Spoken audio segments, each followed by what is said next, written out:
Students, सब कैसे हैं। हम देख रहे हैं यहाँ पर केमिस्ट्री के टॉपिक्स। मैं हूँ नवीन सोनी। तो आज मैं आपको जो सीनियर क्लास का जो सिलेबस है केमिस्ट्री का उसके बारे में बता रहा हूँ। उसके बाद में मैं बताऊँगा कि कौन सी जो यूनिट है वो हमें स्टार्ट करनी है। तो हम शुरू करते हैं केमिस्ट्री। और इससे रिलेटेड मैं आपको बता दूं कि आपकी जो केमिस्ट्री है 12th क्लास की, उसमें कितनी यूनिट्स हैं ये अब सबसे पहले हमें पता होना चाहिए कि केमिस्ट्री में यूनिट्स टोटल कितनी हैं और टोटल जो पूरा अंक बार है वो कितना है। तो हमें पूरी की पूरी जो यूनिट्स हैं उनका पता होना चाहिए। तो मैं सारी जो यूनिट हैं वो यहाँ पर बता रहा हूँ कि कौन कौन सी यूनिट जो हैं वो आपके सिलेबस में हैं। तो शुरू से लेकर एंड तक बताऊँगा, बिल्कुल ध्यान से इसको केयरफुली समझेंगे। और जिस क्लास में अपन प्रवेश कर रहे हैं उस क्लास का हमें पता होना चाहिए कि उस क्लास में हमें क्या क्या पढ़ना है, कितने मार्क्स के क्वेश्चन हमें सॉल्व आउट करने हैं, कैसे सॉल्व आउट करने हैं। तो मैं आपको यूनिट बता रहा हूँ, ध्यान से समझेंगे, जिसमें कि आपके वैसे ऑर्गेनिक और इनऑर्गेनिक और फिजिकल तीनों का यहाँ पर पोर्शन है आपके, जिसमें आपके मेन दो केमिस्ट्री हैं, एक तो इनऑर्गेनिक वाली, एक ऑर्गेनिक वाली। इनऑर्गेनिक वाला जो पार्ट है उसमें आपके 9 यूनिट है, यानी जो आपकी इनऑर्गेनिक वाला पार्ट है, इनऑर्गेनिक वाला जो पार्ट है उसमें तो आपके टोटल हैं 9 यूनिट। ठीक, इसके बाद में आपका जो ऑर्गेनिक वाला पार्ट है, ऑर्गेनिक केमिस्ट्री वाला जो पार्ट है, उसमें आपके जो बची हुई यूनिट हैं वो है यहाँ पर 8। तो ऐसे करके आपके टोटल जो यूनिट हैं वो यहाँ पर 17 यूनिट है। इनऑर्गेनिक का मतलब हो गया यहाँ पर अकार्बनिक जो रसायन है वो अकार्बनिक रसायन, और ऑर्गेनिक जो है वो हो गया यहाँ पर कार्बनिक रसायन, कार्बनिक। तो अकार्बनिक और कार्बनिक, जिसमें आपकी जो बुक है वो एक बनाई गई है, लेकिन आपको ध्यान रखना है कि इसमें 2 पार्टीशन है। ठीक है, पहली बात। दूसरी बात जो है वो ये है कि इसमें जो अपने पास केमिस्ट्री का जो एक पार्ट है इनऑर्गेनिक वाला, उसमें यूनिट कौन कौन सी हैं। तो मैं आपको बता दूं कि यूनिट जो है वो आएंगी यहाँ पर नंबर 1 जो है ठोस अवस्था। ठोस अवस्था ये यहाँ पर अपनी पहली यूनिट है। ठीक है, इसको बोलते हैं solid state, solid state, solid state, ठोस अवस्था। दूसरी जो आपकी यूनिट आती है वो आती है यहाँ पर विलयन, विलयन, इसको बोलते हैं सॉल्यूशन, सॉल्यूशन। ये आपकी होगी दूसरी यूनिट। हम अभी बात कर रहे हैं अकार्बनिक रसायन वाली। अकार्बनिक जो आपकी फर्स्ट पार्ट मैंने आपको बताया, उसके अंदर मैं बता रहा हूँ आपको 9 यूनिट कौन कौन सी हैं। 2 हो गया। तीसरी जो है वो यहाँ पर है विद्युत रसायन, विद्युत रसायन। विद्युत रसायन हो गया यहाँ पर इलेक्ट्रोकेमिस्ट्री, इलेक्ट्रोकेमिस्ट्री, इलेक्ट्रोकेमिस्ट्री। ये हो गया आपके पास तीसरी यूनिट। चौथी जो यूनिट है आपके सिलेबस में वो है यहाँ पर केमिकल काइनेटिक्स, रासायनिक बल गतिकी, रासायनिक बल गतिकी, रासायनिक बल गतिकी। ये होती है यहाँ पर केमिकल काइनेटिक्स, केमिकल काइनेटिक्स, ये होगी रासायनिक बल गतिकी। इसके बाद में आपकी जो 5 की यूनिट आती है वो यहाँ पर आती है सरफेस से, सरफेस केमिस्ट्री, पृष्ठीय रसायन, पृष्ठ ये रसायन, पृष्ठीय रसायन, पृष्ठीय रसायन को बोलते हैं surface chemistry, surface chemistry, surface chemistry. ये आ गई पृष्ठीय रसायन।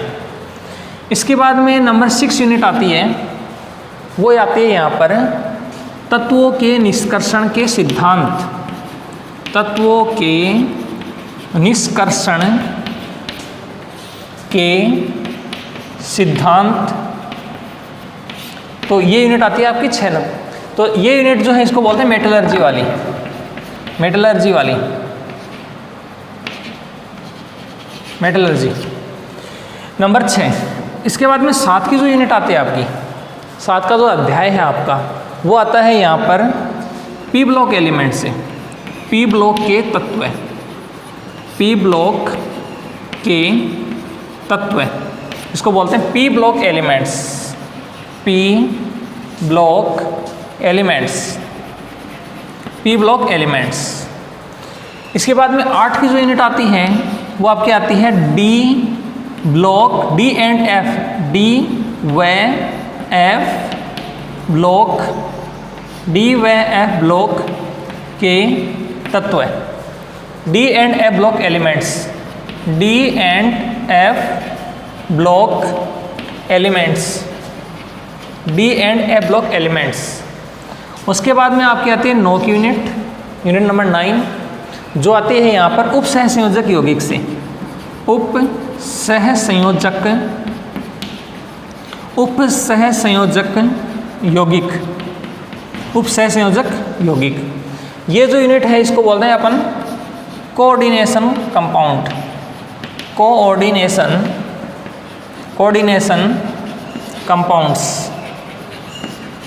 कंपाउंड्स। ये आपकी आ गई 9। तो मैंने अभी आपको बताया कि जो अकार्बनिक आपका रसायन है उसके अंदर ये टोटल 9 यूनिट होती हैं। तो ये तो एक साइड हो गया, इस साइड को अलग रखना है। और फिर जो कार्बनिक रसायन है वो आती है यूनिट नंबर 10 से लेके 17 तक की, ठीक है ना। तो इसको आपने ध्यान से देखा, कोई इसमें लगभग कोई यूनिट 3 नंबर की है, कोई यूनिट 4 नंबर की है, कोई यूनिट इसमें अलग अलग टाइप से हैं। जैसे रासायनिक बलगतिकी है, पृष्ठीय रसायन है, तत्वों की निष्कर्षण है, ये 2 ही नंबर की है, ये 3 नंबर की, ये 3 नंबर की यूनिट है, ठीक है, 3 नंबर की यूनिट है, 4 नंबर की यूनिट है। ऐसे इनका अंक बाहर है अलग अलग। सबसे कम मार्क्स की जो यूनिट है वो यहाँ पर है तत्वों के निष्कर्षण के सिद्धांत, 2 नंबर की यूनिट है, ठीक है ना। तो इस प्रकार से इनकी मार्किंग की गई है। और मार्किंग के आधार में अभी आपको बताऊंगा कि इनकी मार्किंग जो है वो कितने नंबर की टोटल मार्किंग कितने की है, मैं अभी आपको बताऊंगा।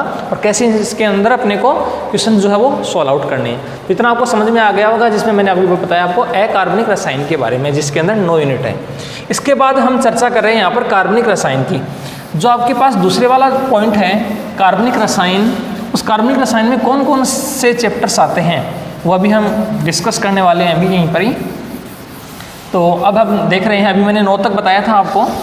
नंबर 10 जो कि कार्बनिक वाला पार्ट है, कार्बनिक वाला पार्ट है कार्बनिक रसायन, ठीक है। इसके बारे में अभी हम चर्चा करेंगे। 10 नंबर की जो यूनिट है वो है यहाँ पर जो हेलोजन डेरिवेटिव्स हैं, वो हेलोजन मतलब हो गया यहाँ पर जैसे एल्काइल हैलाइड, एराइल हैलाइड, ये सब जिसमें बोलते हैं हेलोजन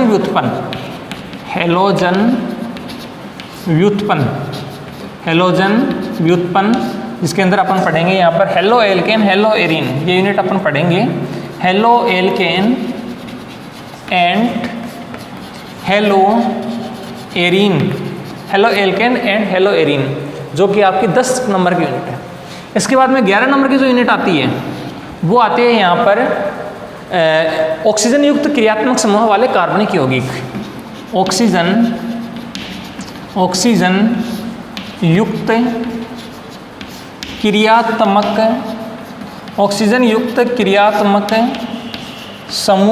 समूह वाले कार्बनिक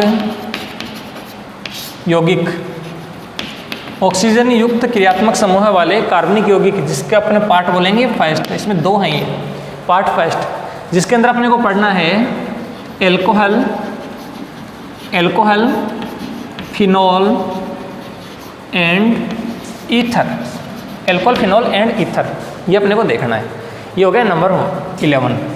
नंबर 12 की जो यूनिट आपकी आती है वो आती है यहाँ पर ऑक्सीजन युक्त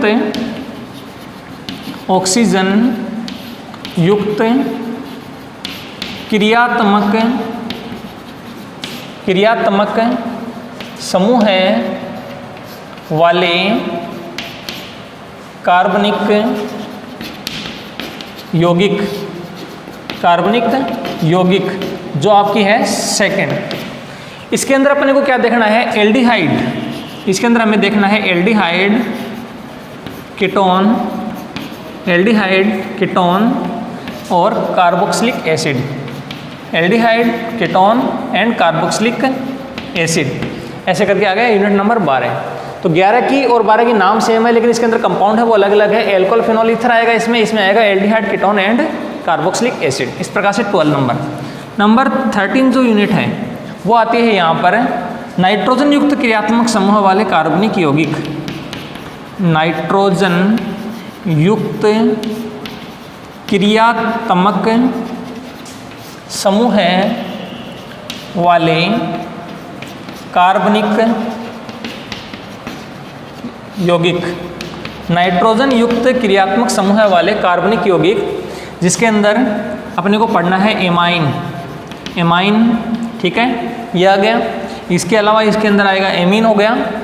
इसके अलावा अपने पास जैसे यूरिया, यूरिया एटसेट्रा, ये जो है ना नाइट्रोजन जिसमें प्रेजेंट है वो हम इस यूनिट में पढ़ेंगे। 13 नंबर यूनिट है, याद रखेंगे इसको। यूनिट चार्ज जो है वो भी ध्यान रखना है। यूनिट जो है उसका नाम आपको बिल्कुल से अंगुलियों पर टिप्स पर रखना है। 12th क्लास में यदि आप प्रवेश कर रहे हो तो, यदि 12th क्लास में हो तो आपको टिप्स पर नाम याद होना चाहिए, A to Z सब चीज़ याद होनी चाहिए। उसके बाद में आपको पता चलेगा, नहीं आपको ये नहीं पता कितनी यूनिट्स आपको पढ़नी है।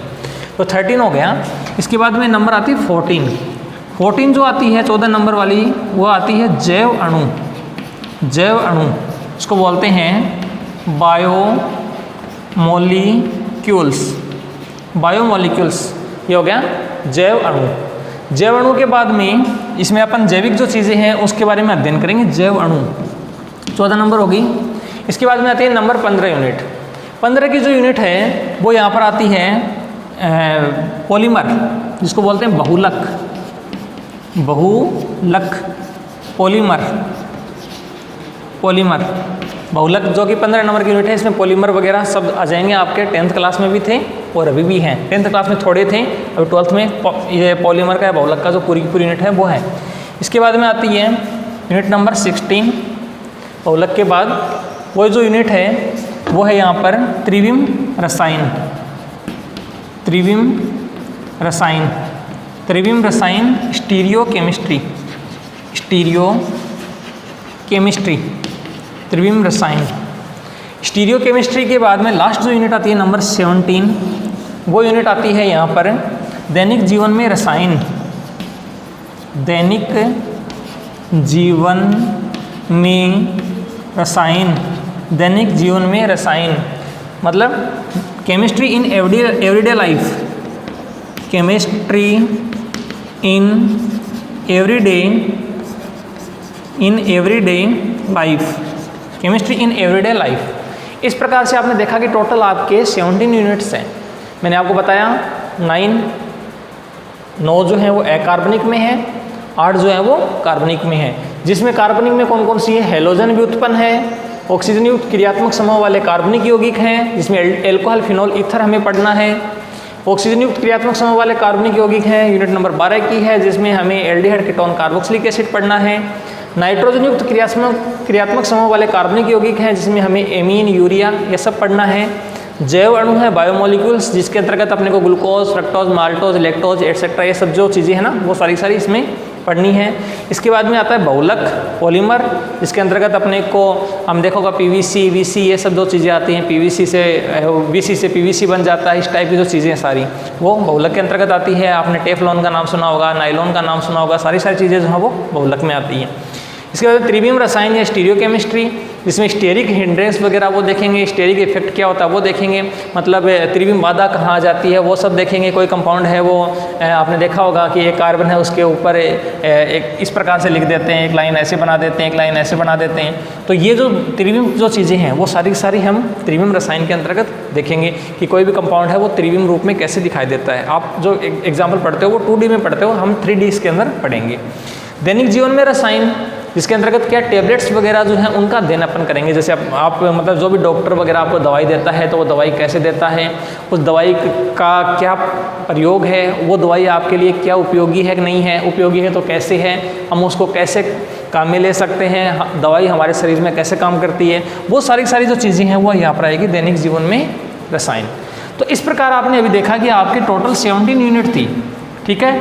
इन 17 यूनिट का जो चार्ज है वो 56 है। 56 जो चार्ज है वो आपके 17 यूनिट का है, टोटल सारे का मिला के ये चार्ज आ जाएगा। ये चार्ज आने के बाद में आपका क्या होता है कि टोटल जो पेपर है वो 100 का है, ठीक है ना। 56 तो ये हो गया, प्लस 30 नंबर आपके प्रैक्टिकल्स के होते हैं। 30 नंबर जो है वो आपके प्रैक्टिकल्स के होते हैं, तो 30 नंबर प्रैक्टिकल्स के हो गए। जैसे कि 56 तो आ गए टोटल 17 यूनिट के, 30 नंबर जो हो गए वो आपके प्रैक्टिकल के।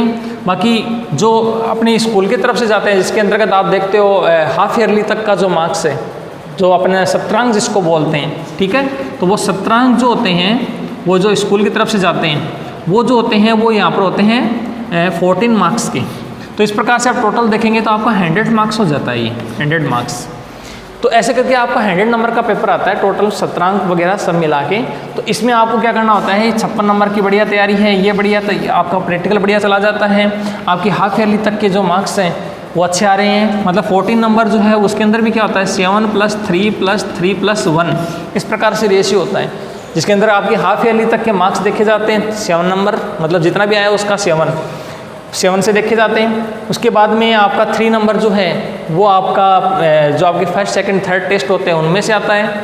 ये एक प्रोजेक्ट होती है, ठीक है, 3 मार्क्स की एक प्रोजेक्ट होती है, और ये आपके व्यवहार कुशलता का होता है, ठीक है। तो ऐसे करके आपके टोटल मिला के 14 मार्क्स होते हैं जो आपको अर्जित करने बहुत ज़रूरी है। यदि ये अच्छे अर्जित हो जाते हैं, ये अच्छे हो जाते हैं, ये अच्छे हो जाते हैं, आपके 100 मार्क्स जो है ना वो कोई नहीं रोक सकता। इसीलिए बच्चों के 100 में से 100 आ सकते हैं यदि आपकी पूरी साल अच्छी गई। तो ये मैंने आपको कुछ चर्चाएं बताई है जो इस प्रकार से है। इसके बाद में आपको एक बात और ध्यान रखनी है कि आपको कोई भी यूनिट पढ़नी है 12th क्लास की, तो उसके लिए आपको ब्लूप्रिंट का अध्ययन होना बहुत ही आवश्यक है। यदि आपको ब्लूप्रिंट अच्छे से आती है तो आप मतलब बहुत ही अच्छे से जो है वो पेपर को सोल्व कर सकते हैं। आपको पता होना चाहिए कि कौन सी यूनिट जो है वो कितने नंबर की है और उससे क्वेश्चन कौन सा आना है, ठीक है ना। तो मैं आपको बताऊं कि इसके अंदर क्या होता है, 4 पार्टीशन रखे गए हैं, ठीक है ना, जिसके अंतर्गत अपने पास आता है, जैसे अपने पास अति लघुतरात्मक, लघुतरात्मक इस टाइप के क्वेश्चंस आते हैं ना, वो इस प्रकार से। तो इसमें क्या क्या पार्टीशन है, ज्ञान एक होता है, अवबोध, ज्ञान, अवबोध, ज्ञानोपयोगी, ज्ञान, अवबोध, ज्ञानोपयोगी, और एक होता है यहाँ पर स्किल्स, कौशल। तो ज्ञान क्या है, अवबोध क्या है, ज्ञानोपयोगी क्या है और कौशल क्या है। इस आधार पर आपको क्या है कि क्वेश्चंस के सोल्व आउट जो है वो करने हैं। इनमें भी अलग अलग होते हैं, इनमें भी अलग अलग होते हैं, कौन से, लघुतरात्मक, अति लघुतरात्मक, इस टाइप के क्वेश्चन, ठीक है ना। तो ज्ञान में अपने को देखना है कि ज्ञान में क्वेश्चन जो आया है वो लघुतरात्मक है, अति लघुतरात्मक है, ठीक है, इसके अलावा निबंधात्मक है, ये सब।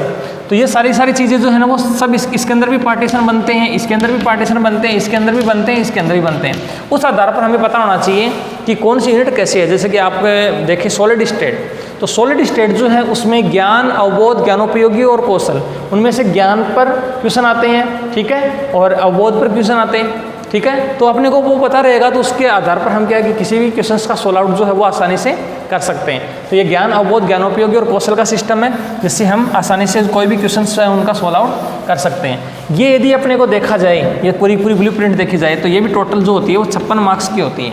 इनमें अलग अलग लिखा रहता है, आपके एग्जाम में क्वेश्चन 30 आएंगे, 30 क्वेश्चन आते हैं, ठीक है ना।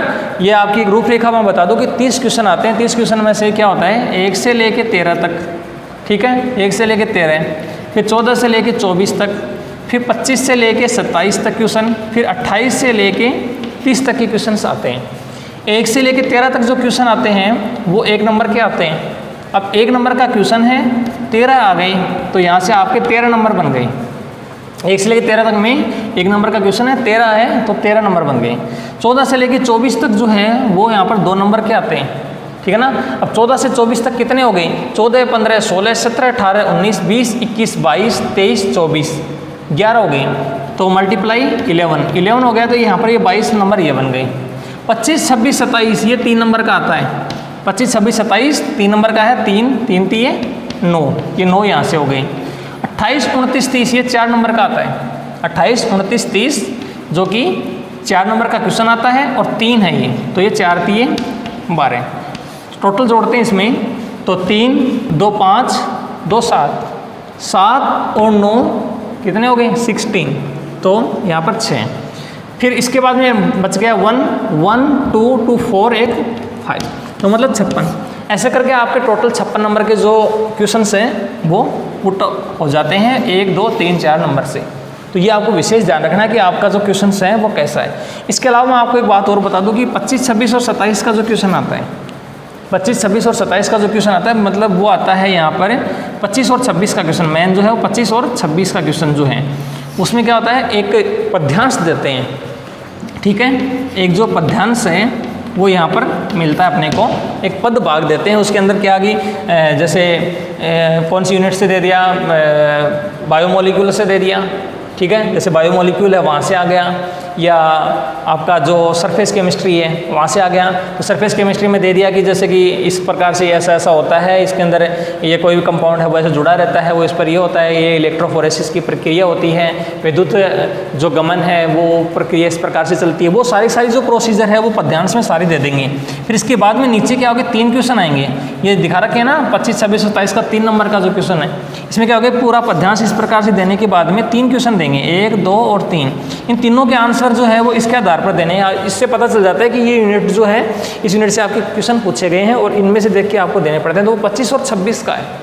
तो 27 का क्वेश्चन जो है वो तो वैसे आता है बिना पद्यांश के, इसमें पद्यांश आता ही। 28, 29 और 30 ये जो क्वेश्चन होते हैं 12 नंबर वाले, ये क्या होते हैं, निबंधात्मक टाइप के होते हैं। बड़े क्वेश्चन जो है वो यहाँ से पूछे जाते हैं, इसमें निबंधात्मक टाइप की जो चीज़ें हैं वो आती हैं। तो ऐसे मिला के क्या होता है, टोटल 56 नंबर का जो आपका पूरा सिस्टम है वो तैयार हो जाता है। ये आपका पेपर का शेड्यूल है। तो आपको पेपर का शेड्यूल ध्यान होना चाहिए। इसके बाद में हम क्या करते हैं, यूनिट जो है वो नई वो स्टार्ट करते हैं।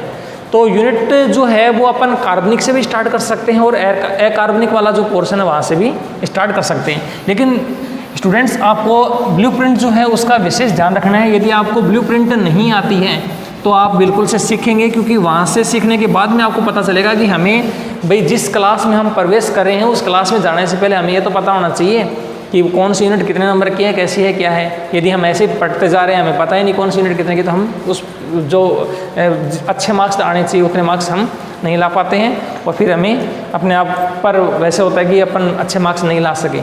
तो इसके लिए अपने को ध्यान रखना है कि कौन सी यूनिट कितने नंबर की है। इसके बाद में मैं अभी जो स्टार्ट करने जा रहा हूँ यूनिट, वो मैं स्टार्ट करने जा रहा हूँ 10 की यूनिट। आपको मैंने बताया 1 से लेकर 9 तक जो है वो तो है यहाँ पर अकार्बनिक रसायन, और फिर उसमें आता है आगे कार्बनिक रसायन। तो कार्बनिक रसायन है वो मैं यहाँ पर स्टार्ट कर रहा हूँ। कार्बनिक रसायन की यूनिट कार्बनिक रसायन। तो कार्बनिक रसायन है उसमें यूनिट नंबर 10 है, यूनिट नंबर 10। इसको अपन पढ़ेंगे। यूनिट का नाम halo alkane hello arene, halo alkane hello arene, ये जो है यूनिट है वो हम आज पढ़ने जा रहे हैं। ठीक है, इसको मैंने बताया था हेलोजन व्युत्पन्न, इसका मैंने नाम बताया था आपको हेलोजन व्युत्पन्न। ठीक है, हेलोजन डेरिवेटिव्स या हेलोजन व्युत्पन्न, इस यूनिट को हम स्टार्ट करेंगे और इसके बारे में हम पूरी चर्चा करेंगे। अकार्बनिक उसके बाद हम अपन पढ़ लेंगे। यूनिट का जो अल्टरनेट ऑर्डर है वो अपन देखते जाएंगे, कभी 10 की है तो कभी 1 की है। इस प्रकार से अपन जो सारी केमिस्ट्री है उसको हम कवर करते जाएंगे। तो जो हेलो एल्केन और हेलो एरीन है इसके बारे में हम थोड़ा सा डिस्कस कर लेते हैं कि इसमें होता क्या है। तो ऐसी यूनिट आपके मैंने बताई 4 होती है। एक तो हेलो एल्केन हेलो एरीन मैंने बताई, इसके अलावा मैंने एक बताई थी ऑक्सीजन युक्त क्रियात्मक समूह वाले कार्बनिक यौगिक, नंबर 2। एक मैंने बताई थी ऑक्सीजन युक्त क्रियात्मक समूह वाले कार्बनिक यौगिक, नंबर 2, मतलब फर्स्ट और सेकंड। इसके बाद मैंने बताई थी एमीन। तो ऐसे करके 4 यूनिट आपके। तो ये चारों की चारों जो यूनिट है इसको अपन कैसे तैयार कर सकते हैं। चारों यूनिटों को आपको तैयार करने के लिए आपको मेन चीज़ें क्या चाहिए, सबसे पहले तो चाहिए उसका परिचय। सबसे पहले क्या चाहिए, परिचय। हमें किसी यूनिट में प्रवेश करना है तो उसका परिचय क्या है। परिचय मतलब इंट्रोडक्शन क्या है उसका। इंट्रोडक्शन अपन किसी को बोलते हैं ना, भाई साहब अपना इंट्रोडक्शन दीजिए, तो इसका इंट्रोडक्शन क्या है, परिचय। परिचय के बाद में उसका आता है क्लासिफिकेशन यानी वर्गीकरण। उसका वर्गीकरण क्या है यानी क्लासिफिकेशन। क्लासिफिकेशन वर्गीकरण क्या है। क्लासिफिकेशन या वर्गीकरण जो आता है उसके बाद में आता है नामकरण। नामकरण जिसको बोलते हैं अपन नोमेनक्लेचर। नोमेनक्लेचर या नामकरण। नामकरण जो है उसके बाद में अपने को देखना होता है। नामकरण यदि पूरा क्लियर होता है तो इसके अंदर हम देखेंगे यहाँ पर CX बॉन्ड जो उसकी नेचर क्या है। CX बंध की प्रकृति, CX बंध जो है उसकी प्रकृति क्या है, nature of CX bond. CX बंध जो है उसकी प्रकृति यहाँ पर क्या है वो अपन यहाँ पर देखेंगे। इसके बाद में अपन देखेंगे यहाँ पर बनाने की विधियाँ। बनाने की विधियाँ मतलब हो गया यहाँ पर विरचन। विरचन, विरचन हो गया यहाँ पर फॉर्मेशन, हम कैसे जो है वो बना सकते हैं, बनाने की विधियाँ या फॉर्मेशन। बनाने की विधियाँ जो हैं उसके बाद में अपने पास आता है भौतिक गुण। भौतिक गुण, भौतिक गुण जो होता है वो होता है physical properties, physical properties, physical properties. और उसके बाद में अपन लास्ट पढ़ते हैं वो आता है यहाँ पर रासायनिक गुण, रासायनिक गुण। रासायनिक गुण जो होता है वो आता है यहाँ पर केमिकल प्रॉपर्टीज, केमिकल प्रॉपर्टीज, ठीक है। रासायनिक गुण, हम रासायनिक गुण पढ़ेंगे। रासायनिक गुण जो है किसी कंपाउंड्स के, हेलो एल्केन और हेलो एरीन दोनों, हेलो एल्केन और हेलो एरीन, फिर से मैं बता देता हूँ अपन क्या देख रहे हैं, हेलो एल्केन और हेलो एरीन, हेलो एरीन, ये दो चीज़ें। तो इनको हम इस आधार पर पढ़ेंगे, परिचय, वर्गीकरण, नामकरण, CX बंध की प्रकृति, बनाने की विधियाँ, भौतिक गुण, रासायनिक गुण, ये देखेंगे। इसके साथ साथ ही हमें क्या देखना है, कुछ महत्वपूर्ण हैलोजन व्युत्पन्न कौन कौन से होते हैं, यानी कुछ महत्वपूर्ण हैलोजन, हैलोजन व्युत्पन्न जो है वो कौन कौन से हैं। सम इम्पोर्टेंट हैलोजन डेरिवेटिव्स, महत्वपूर्ण व्युत्पन्न कौन कौन से हैं, जिसमें मैं मेन आपको बता दूं DDT, जो आप खेत में छिड़काव करते हो, DDT, इसके बारे में पूरा चर्चा करेंगे। DDT कैसे बनता है उसके बारे में हम अपन देखेंगे और बनाने की विधि जो वो पूरी देखेंगे, DDT। इसके अलावा BHC, बेंजीन हेक्साक्लोराइड होता है, बेंजीन BHC, बहुत बढ़िया, यहाँ पर इंसेक्टिसाइड से खेत में काम आता है, BHC ये आ गया। इसके अलावा अपन यहाँ पर देखेंगे वो आएगा BHC के बाद में, जैसे कि CCl4, carbon tetra chloride, carbon tetra chloride, carbon tetra chloride जो है उसके बारे में हम चर्चा करेंगे, ये कैसे बनता है, क्या है। इसके अलावा एक जो आता है वो आता है यहाँ पर क्लोरोफॉर्म, क्लोरोफॉर्म, क्लोरोफॉर्म आपने नाम सुना होगा, जिसको सुनने से क्या होता है, व्यक्ति जो होता है मूर्छित हो जाता है, आपने लेबोरेटरी में काफ़ी देखा होगा क्लोरोफॉर्म वगैरह, तो ये क्लोरोफॉर्म है, इसके बारे में हम चर्चा करेंगे। तो ऐसे मिला के अपन कई जो हैं इसके अलावा और भी हैं वो हम चर्चा करेंगे इस पूरी की पूरी यूनिट में। तो कल जो अपनी क्लास आएगी उस क्लास में हम इस यूनिट को स्टार्ट करने जा रहे हैं, जिसमें अपन परिचय, वर्गीकरण, नामकरण ये सब देखेंगे और मैं आपको बताऊंगा कि जो क्वेश्चन है वो किस प्रकार का पुटअप होगा, यहाँ से क्वेश्चन जो है वो आया हुआ कैसा है, कौन से सन में कौन से क्वेश्चन आया था, वो सारा जो डिटेल है वो हम इस यूनिट में कल चर्चा करेंगे। तो मिलते हैं कल की क्लास के लिए, आज के लिए इतना ही। आपका दिन शुभ रहे। जय श्री श्याम, राधे राधे।